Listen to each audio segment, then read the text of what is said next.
Is that a uniform or rags? Someone as poor as you should not be here. Daughter of a mere cobbler. My father may be a cobbler today, but I will make something of myself tomorrow. Certainly better than you all will ever be. Mark my words, because the future will remind you all. There is a saying that village women in the compound usually whisper while they did their chores in the early morning before the midday sun arrived and made everyone too tired for wisdom. They would say, "The child you step on today is the one that will struggle to reach tomorrow." Nobody thought of McKenna when they said it. The compound on Outer Ring Road was the kind of place that had too many people and not enough of everything else. 14 families behind one gate, one borehole that sprouted brown stinky water every second morning, walls that knew everyone's secrets before they knew it themselves. Face-to-face doors, which meant that life happened in front of other people whether you invited them or not. McKenna had grown up understanding this. She did her homework by the window because the bulb in their room went out a few months ago and her father had not yet saved enough to replace it. Her mother noticed one evening coming back from the bus stop with the empty chapati tray balanced on her head and fatigue weighing her down. "McKenna, why are you by the window? Come to the table."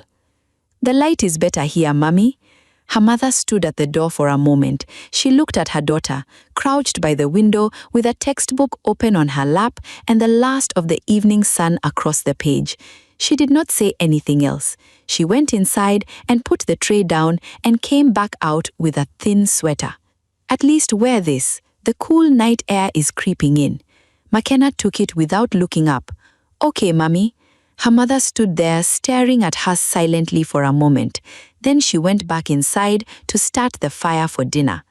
Her father left every morning before the compound fully awoke. He would gather his wooden box, his tins of glue, his polishes, his brushes worn soft from years of use, and he would walk to the junction where the office workers passed and kneel on the hot pavement, mending some shoes and make other people's shoes shine. He always left with his back straight. McKenna noticed that. One morning she was up early, before him, sitting at the table with her notebook open, and he stopped when he saw her. "You are up early." "I have a test today." He set his box down and looked at what she was writing. Columns of figures, careful and neat. "Mathematics." "Economics." He nodded slowly, the way he nodded at things he respected but did not fully understand. "You ready for it?" "Yes, I have been ready since Monday." He picked up his books. "Good," he said. "Do not let them see you nervous, even if you are nervous. You hear me?" "I hear you, Daddy." He left. She listened to his footsteps across the compound and go through the gate and fade into the street noise. Then she went back to her notebook. At Harembe Day School, she wore the same uniform every day. She washed it every night and pressed it with a borrowed iron every morning. It was not the newest. The collar had started to fray at one corner in a way that no amount of careful ironing could fully hide. Faith noticed that too. Faith was the kind of girl that a certain type of Nairobi parents produced, the daughter of a man whose wealth was pronounced, whose school fees were never a discussion, whose lunch was packed carefully into a container that closed with a satisfying click. She had 3 friends who moved with her the way shadows move, always slightly behind, always angled toward her light. They had decided at some point in their first term together that McKenna was the funniest thing in the school. Not funny the way laughter is funny the way cruelty is funny to people who have not yet been on the receiving end of it. Faith said one afternoon, loud enough to carry. "And have you seen the shoes? I think her father shined them with the leftover polish from his customers." Her shadows laughed. Other students turned away. If you looked at McKenna to see what she would do, McKenna was looking at her notebook. She had not looked up. She told no one at school what her evenings looked like, but at home, things had a way of surfacing. One night, her mother came and sat beside her at the window. The compound was quiet for once. Even the neighbors had gone to bed early. "Those girls at your school, are they still doing their nonsense?" McKenna looked at her. "Who told you?" Nobody told me anything. I'm your mother. I have eyes. McKenna was quiet for a moment. It doesn't matter. It matters, but it does not have the final say. You understand the difference? Yes, Mommy, I understand. Those children are laughing at where you are coming from. They do not know where you are going. That is their problem, not yours.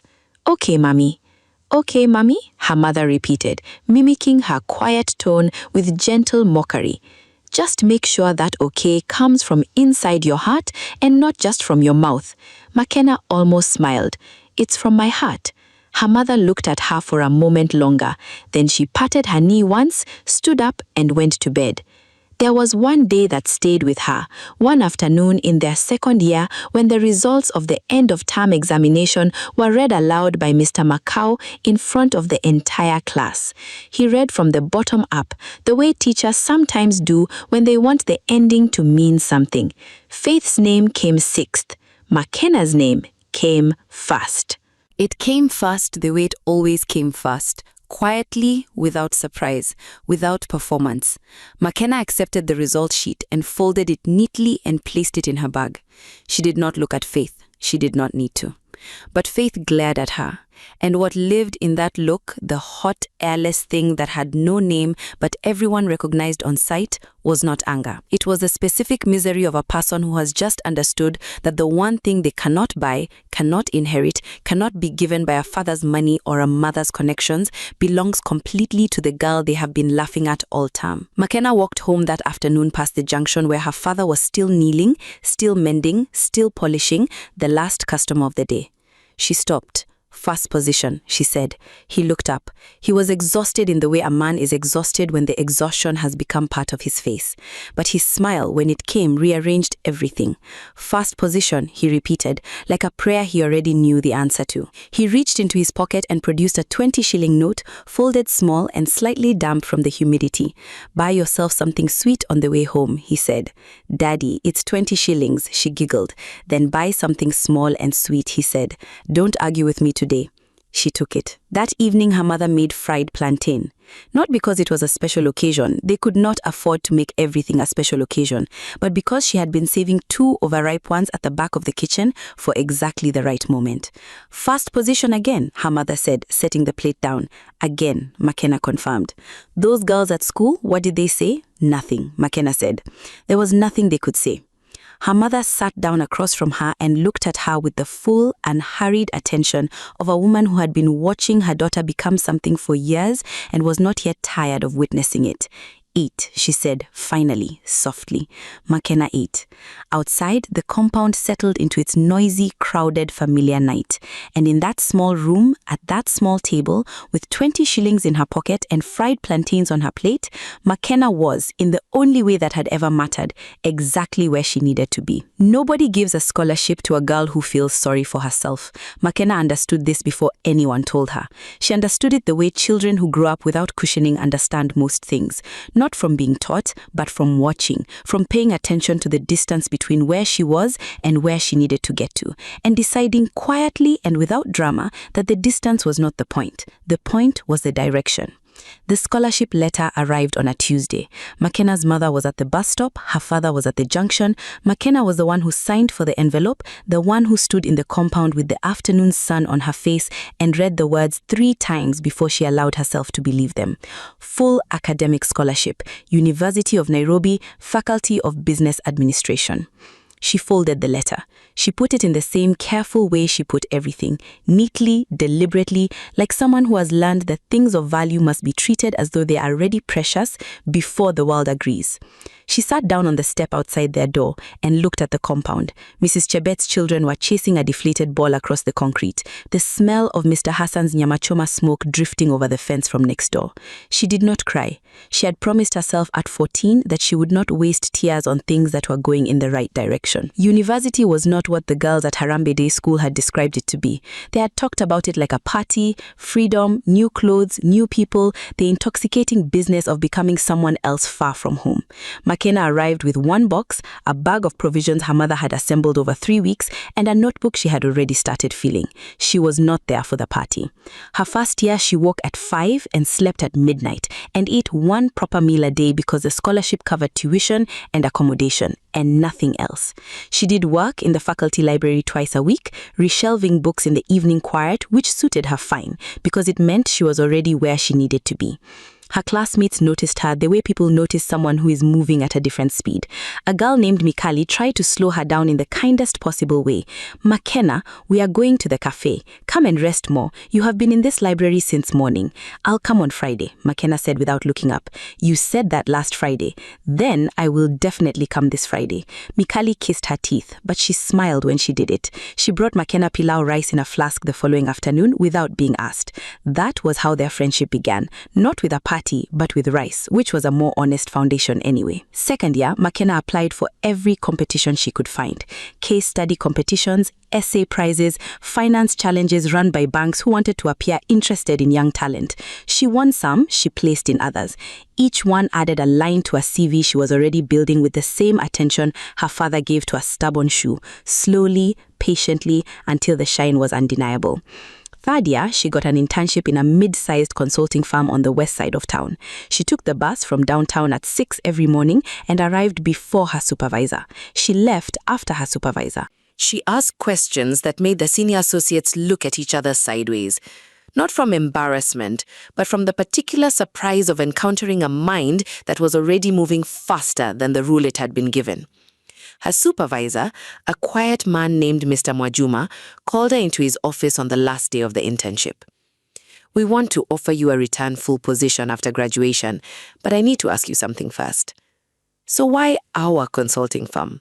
You could have applied anywhere. Your results are, frankly, they're exceptional. Why here?" Makena looked at him steadily. "Because I want to understand how businesses work before I can build one." Mr. Mwajuma looked at her for a moment. "All right," he said, like that was the only answer he was going to accept. She graduated on a Saturday in July. Her father wore a borrowed suit that was slightly too wide at the shoulders, and he did not care at all. Her mother, from the moment they entered the hall to the moment they left it, cried, which was not unusual. She cried at things that moved her, and she had decided long ago not to apologize for it. Makena crossed the stage and collected her certificate and found her parents in the crowd afterward. Her father held her face in both his hands. His palms were rough from the brushes and the polish and the years of kneeling. "You see," his voice was not steady. "You see." He did not finish the sentence. He did not need to. They both knew what the end of it was. She took the job at the consulting firm. She stayed 4 years. She learned everything the firm could teach her, and several things it did not know it was teaching her. Then she left and took something more valuable than her salary with her. She took her understanding of exactly what was missing in the market and exactly how to fill it. She started the company in a single room in Kileleshwa with a second-hand desk and a laptop that took 4 minutes to load. She named it simply. No flourish, no performance, just a name that meant what it said and said what it meant. The kind of name it would turn out that people in boardrooms across Nairobi would one day say carefully and quietly, the way you say the name of something you respect. She was 29 years old. She had arrived. And nobody, not a single person in any of those boardrooms knew where she had come from. That was exactly how she wanted it. 10 years is enough time for a life to completely rearrange itself, sometimes upward, sometimes not. Faith's fall was not dramatic. That was the thing about it.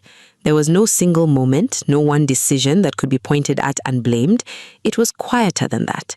A series of small doors chosen over large ones, a pattern of reaching for the nearest thing instead of the right thing, repeated often enough that it became a direction. The man she chose at 22 had money and no intention. She stayed 3 years longer than she should have because leaving felt like admitting something she wasn't ready to admit. The degree she started and suspended, the business idea her father funded that she lost interest in before it found its feet, The job she left because the work was beneath her. The next job, the one after that. Her father's patience, which had always felt infinite, turned out not to be. "Faith," he said one evening, his voice carrying the specific tiredness of a man who loves his child and is running out of ways to show it. "What exactly are you building?" She did not have an answer. She was 27 years old and she did not have an answer. The day she found the job listing, she was sitting on a bed in a flat her elder sister was allowing her to use temporarily. Temporarily had become 8 months. She scrolled past it twice before something made her stop. Executive secretary, competitive salary, reputable firm. She did not know the company name. She knew the address, Kileleshwa, which meant it was real. She fixed her CV for 2 hours. She softened the gaps, straightened the timeline as best she could, and sent it before she could talk herself out of it. She told herself it was temporary. She had been telling herself that for 3 years. What Faith did not know, could not have known, was that on the other side of that application, someone was already waiting. Not with anger, with something far more deliberate than anger, with patience. Faith cleared the first round of interviews and sat in her car afterward trying to understand what had just happened. She had stumbled over 2 questions, given a third answer that she knew the moment it left her mouth was wrong. She had watched the panel's faces and seen the careful neutrality of people who had already made a decision and are simply waiting for the conversation to end. She drove home certain she was finished. The callback came the next morning. The second round was better, the third better still. Each time the door stayed open when Faith was certain it would close, she felt something she mistook for momentum, for her luck finally turning, for the universe correcting an imbalance that had been running too long. She told her friend Cynthia over the phone. "I think I have a guardian angel," she said. "Oh, you're just finally performing well," Cynthia said. "No," Faith said slowly. "It's something else. I can feel it." She was right that it was something else. She was wrong about what. 3 floors above the interview room, in an office that looked over Nairobi with the quiet confidence of someone who had already decided how the story ended, McKenna watched the recordings. Her PA, a sharp young woman named Karimi, stood by the desk with a tablet and an expression she was working hard to keep professional. "The candidate in round 2, Faith Monga, her scores are, they are not the strongest in the pool." "I know," McKenna said. "Should I? So we are keeping her in." McKenna did not look away from the screen. "Pass her to round 4, she said. Karimi paused. "Round 4 is the final round with you." "Yes," McKenna said simply. "I know." Karimi wrote it down. She had worked for McKenna long enough to know that when the boss lady used that particular tone, calm, final, no edges, you wrote it down and you did not ask the question that was sitting in your throat. She walked out and closed the door quietly behind her. McKenna sat alone in the office for a moment. On the screen, Faith was shaking the panel's hand, smiling the careful smile of someone who was not yet sure they had survived. She looked older than McKenna remembered, softer around the edges, less certain of the room in the way she had always been certain of every room. 10 years had rearranged her. McKenna watched her walk out of frame. She thought about her results sheet being read from the bottom up. She thought about her father's hands. Then she closed the laptop and went back to work. The lesson was not ready yet, but it was close. The final 2 candidates were called on a Thursday morning. Faith arrived 12 minutes early, which was something the old Faith would never have done. She sat in the reception area with her bag on her lap and her back straight and watched the door with the focused attention of someone who has run out of second chances and knows it. The other candidate, Mariam, arrived exactly on time, late 20s, calm in the unhurried way of someone who had prepared thoroughly and made peace with whatever came next. She nodded at Faith when she sat. Faith nodded back. They did not speak. The receptionist called Mariam's name first. Faith waited.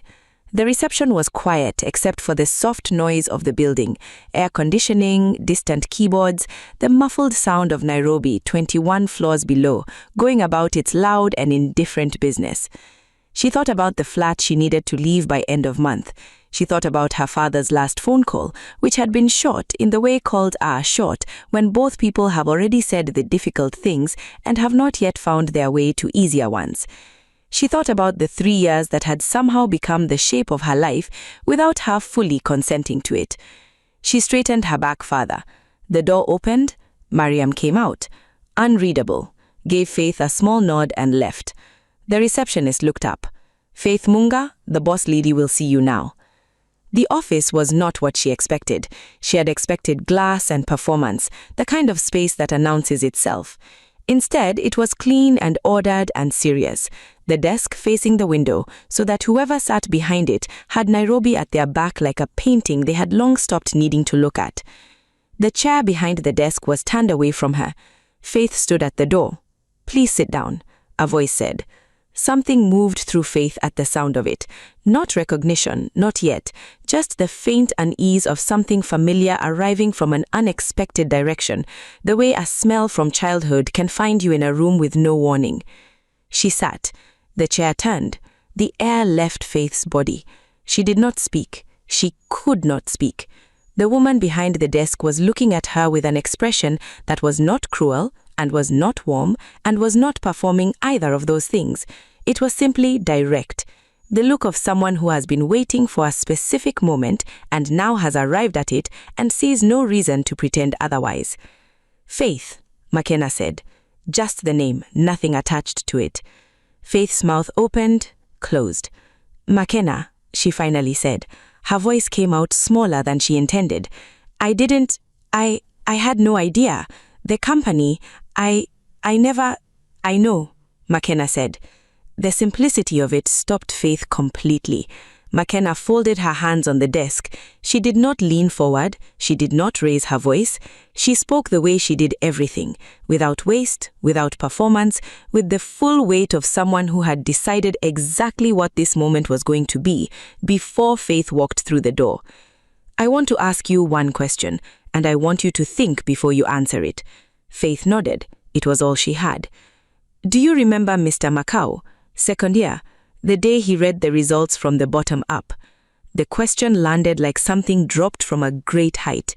Faith felt it move through her.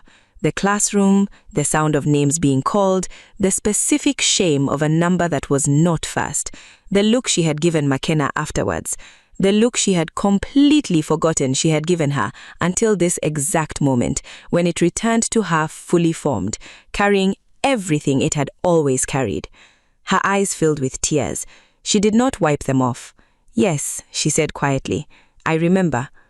McKenna hugged at her for a long moment. Then she picked up the folder on her desk and opened it. "Tell me about your experience with calendar management." And just like that, the interview continued. The decision came on a Friday afternoon, not by phone call, not by dramatic summoning, by email, the way professional things are delivered when the people sending them want the receiving to happen privately, without witnesses, without a face to read for a reaction. 2 emails went out at exactly the same time. Mariam said yes, Faith said no. Faith read hers sitting in the same car she had sat in after the first round of interviews, parked outside the same building, the engine off, and Nairobi moving around her without concern. The email was clean and professional, thanked her for her time, wished her well in her search, the kind of language that closes a door without slamming it. She read it twice. Then she noticed the second item in her inbox. It was not from the company address. It was from a personal email she did not recognize. One line in the subject bar. For Faith, from McKenna. Her hand was not steady when she opened it. There was no long letter inside, no sermon, no list of grievances carefully itemized over 10 years of quiet remembering, no cruelty dressed in the language of closure. Just a short note, handwritten and scanned in the small, neat handwriting of a woman who had once done her homework by a window because the bulb in her room had gone out. It said, "You are not chosen for the role because Mariam was the stronger candidate. That is the only reason. I need you to know that. I kept you in the process because I wanted to sit across from you once, not to humiliate you, not to watch you suffer. I have spent no time on either of those things. I kept you in because I wanted you to see what became of the girl you counted as nothing. I wanted that to be something you carried with you, not as a wound, as a lesson. The position was never yours to lose, but your life still is. M. Faith sat in the car for a long time. Nairobi did what Nairobi always does: moved, breathed, argued with itself, carried on. A hawker knocked on her window with a bag of pure water, and a bodaboda threaded between two matatus with the confidence of a man who had decided that fear was not useful. Someone's generator started up in the building across the road and settled into its familiar groan, ordinary and endless. Faith read the note again. Then she did something she had not done in a long time. Not the performative crying of self-pity, not the hot tears of frustration that she had grown used to over the past 3 years. She cried the way a person cries when something they did not know they were carrying is finally set down, quietly, completely, without audience. When it passed, she sat with the emptiness it left behind and found to her surprise that the emptiness did not feel like loss. It felt like the first clean surface she had stood on in years. She started the car. She did not go back to her sister's flat. She drove to her father's house for the first time in 4 months and knocked on the door, and when he opened it and looked at her face, he did not ask any questions. He simply stepped aside. She walked in. "Daddy," she said, "I need to start again." He looked at her for a moment, the long look of a father who has been waiting for a sentence like that and had stopped letting himself believe it was coming. Just that. Okay. 6 months after the envelope, Faith got a job.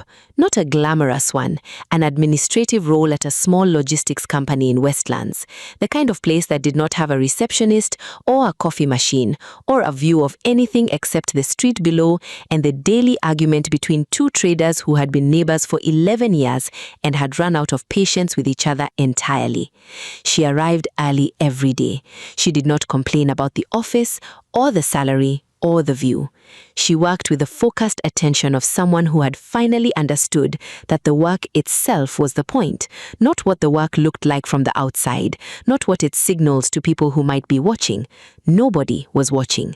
That was the freedom in it.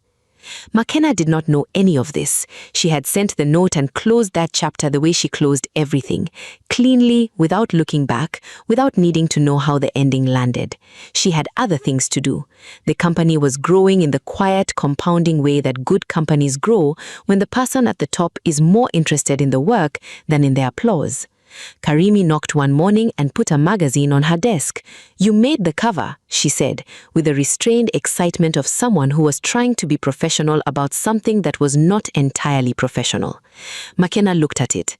Her own face looked back at her, composed, unsmiling in the way she was always unsmiling in photographs, not because she was unhappy, but because a smile for a camera had always felt like a performance she had not rehearsed. The headline read, "The Boss Lady, Nairobi's most quietly powerful CEO." "Should I frame it?" Karimi asked. "No," McKenna said. "I'm framing it," Karimi said, and picked it back up. McKenna did not stop her. That evening, she drove home through the kind of Nairobi traffic that gives you no choice but to sit with yourself. She thought about Mariam, who had turned out to be exactly as good as her interview suggested. Sharp, reliable, the kind of person who solved problems before they were reported. She had made the right call. She always tried to make the right call. She thought briefly about Faith, not with anger, not with satisfaction, with something quieter than both, the mild, settled feeling of a thing that had been carried a long distance and placed down in the right spot. She hoped the note had landed the way she intended it. She would never know. That was fine. On Saturday morning, she drove to Outer Ring Road. The compound looked smaller than memory had kept it. The borehole was still there, still dripping in its slow, indifferent way. Mrs. Chebet's children were grown now and gone, but someone else's children were chasing something across the same concrete. Her parents' door was open. Her mother was in the kitchen. Her father was in the plastic chair by the window, the one that had always been his, reading a newspaper with the unhurried attention of a man who had nowhere to be and had made his peace with that. He looked up when she came in. "You didn't call," he said. "I wanted to surprise you." "At my age, surprises are not always welcome," he said. but he was already smiling. Her mother appeared from the kitchen, wiping her hands on a cloth. "Makena, have you eaten?" "I just arrived, Mummy." "That is not an answer." Makena sat down at the table that had always been too small for everything it was asked to hold, and felt the particular peace of a place that knows you completely. Not the you that runs a company and appears on magazine covers and is spoken about carefully in boardrooms, but the you that existed before all of that.